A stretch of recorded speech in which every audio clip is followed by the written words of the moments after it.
Kemudian baru akan kami jelaskan dengan pelan-pelan.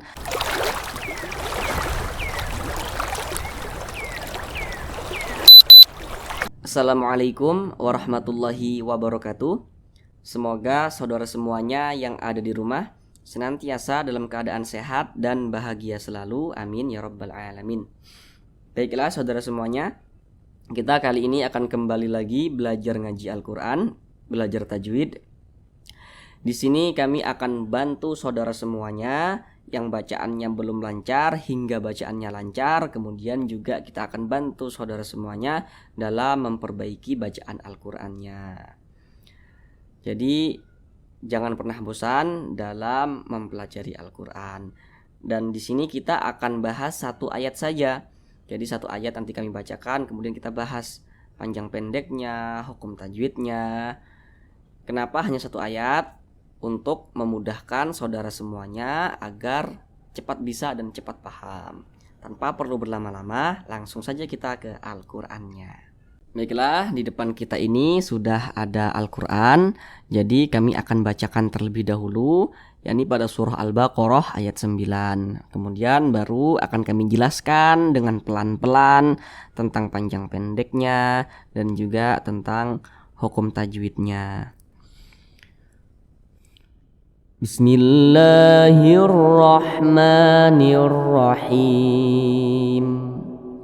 Yukhadi'una Allah walladzina amanu wa ma yakhda'una illa anfusahum wa ma yash'urun.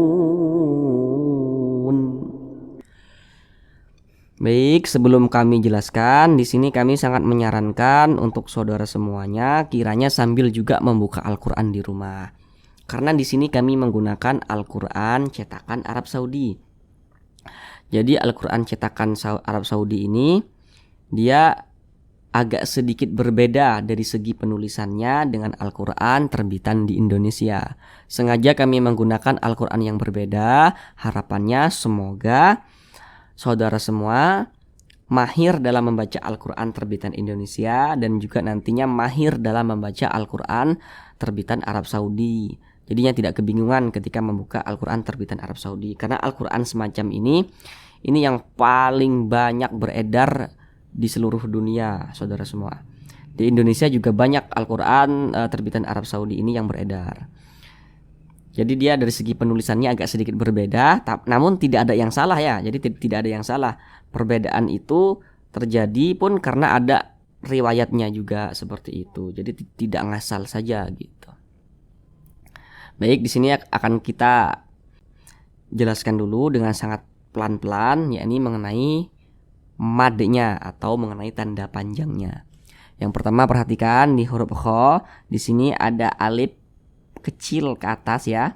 Perhatikan, setiap menemukan alif kecil ke atas di sini, setiap menemukan tanda alif kecil ke atas, maka huruf tersebut pasti dibaca panjang. Jadi ini ada huruf kha, kemudian di atasnya ada alif kecil, maka huruf kha-nya dibaca panjang. Panjangnya itu 2 harokat atau 2 ketukan. Nah, 2 ketukan seperti itu. Nama madnya itu mad tabi'i atau mad asli. Yukhadi'u gitu. Kemudian di sini ada wa mati atau wasukun.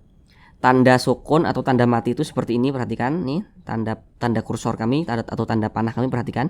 Nah, tanda sukun itu seperti ini. Di sini ada wa mati atau wasukun. Nah, perhatikan di sini kalau di Al-Qur'an Arab Saudi, cetakan Arab Saudi ini dia tidak ditulis ya. Tidak ditulis, tanda sukunnya itu tidak ditulis. Nah, kalau di Al-Qur'an Indonesia coba saudara perhatikan, pasti ditulis. Nah, itu perbedaannya di situ. Yukhadi'u, setiap menemukan wasukun atau wamati, kemudian huruf di belakangnya ini berbaris domah. Ini namanya tanda domah nih ya. Kalau menemukan wamati, kemudian huruf di belakangnya berbaris domah, maka huruf di belakangnya juga dibaca panjang.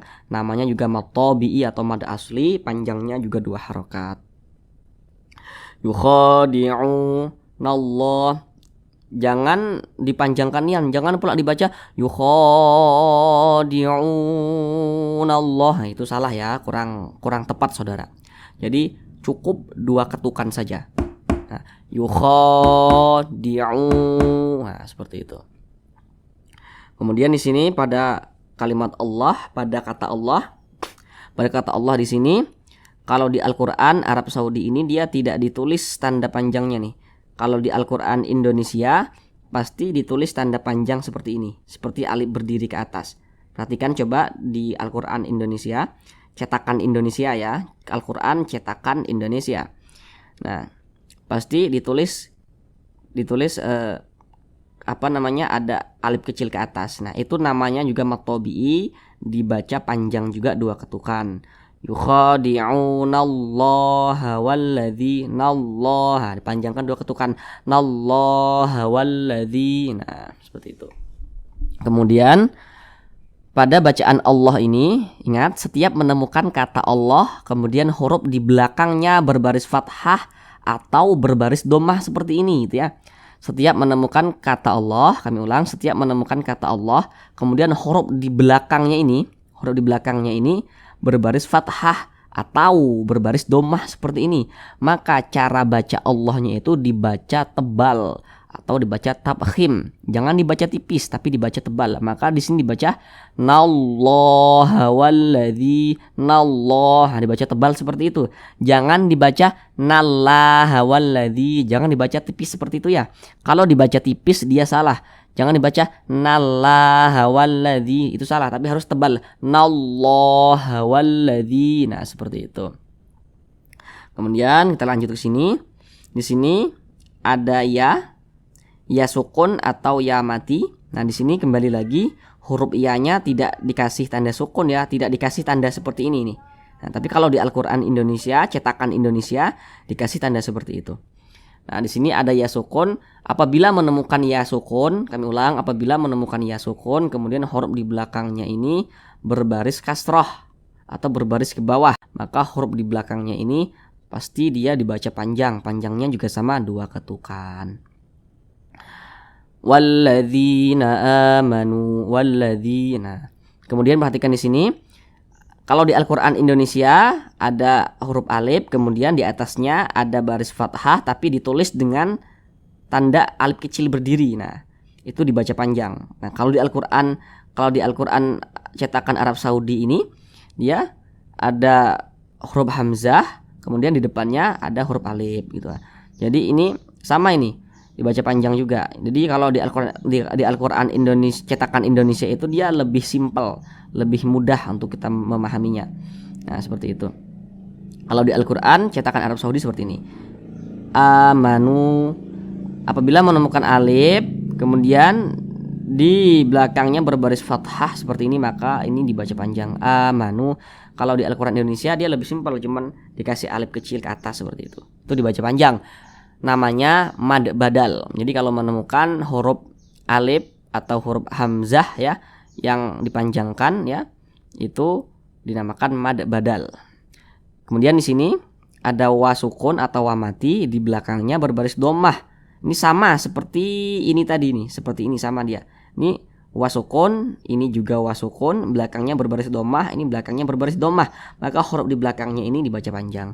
Amanu. Nah, seperti itu. Kemudian perhatikan di sini. Di sini ada huruf mim. Nah, ada huruf mim tapi dia memiliki kaki ke atas. Nah, perhatikan ini ada mim tapi dia memiliki kaki ke atas.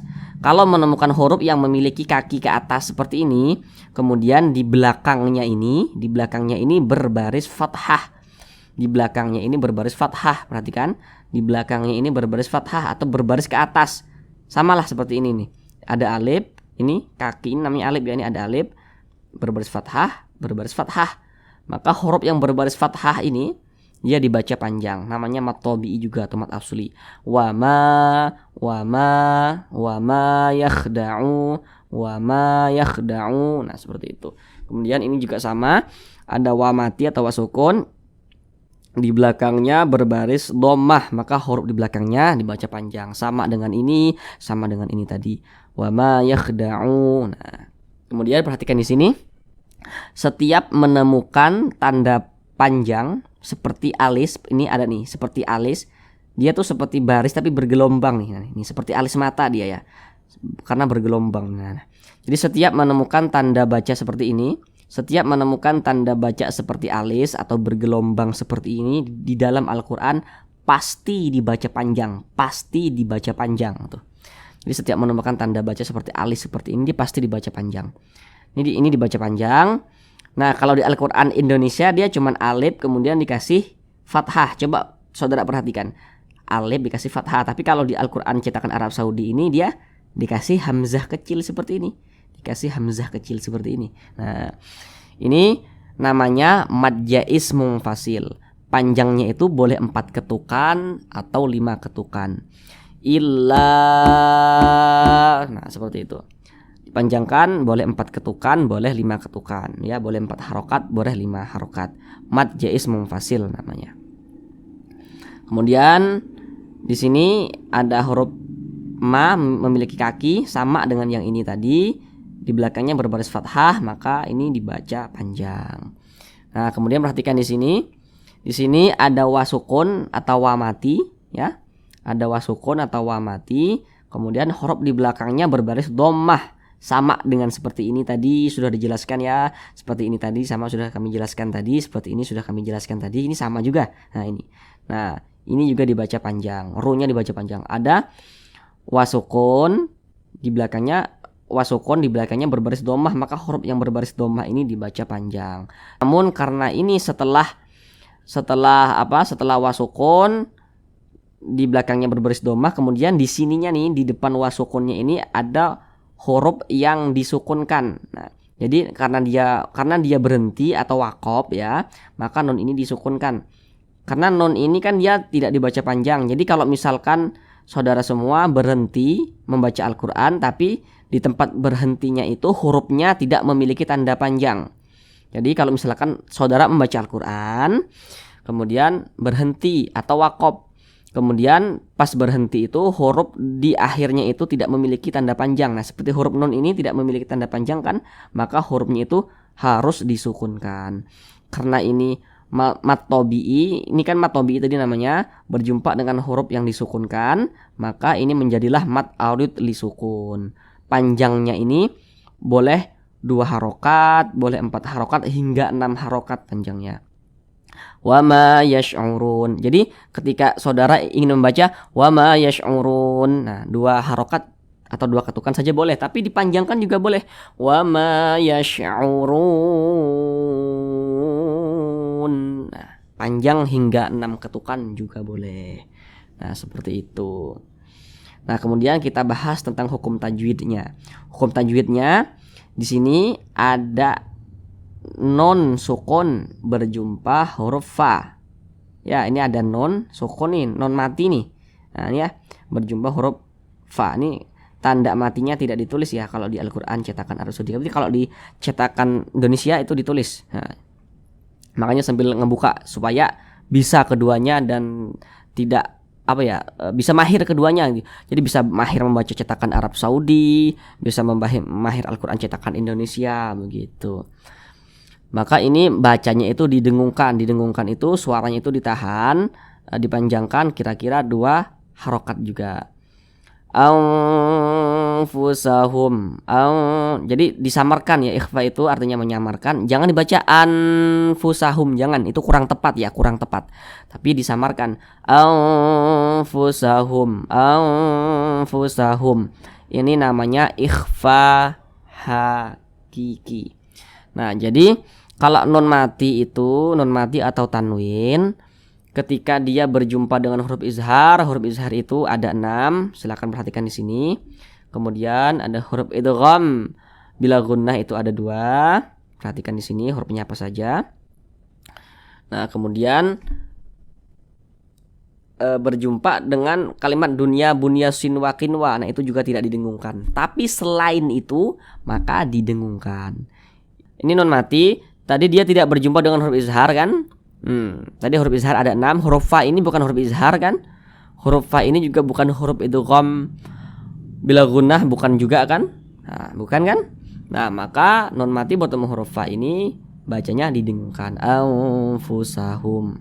Nah, demikian. Semoga kita semuanya selalu istiqomah dalam membaca Al-Quran, dan saudara semuanya yang berniat ingin mempelajari Al-Quran, ingin memperlancar bacaannya, memperbaiki bacaannya, semoga lekas bisa dan lekas mahir. Amin ya rabbal alamin. Terima kasih. Assalamualaikum warahmatullahi wabarakatuh.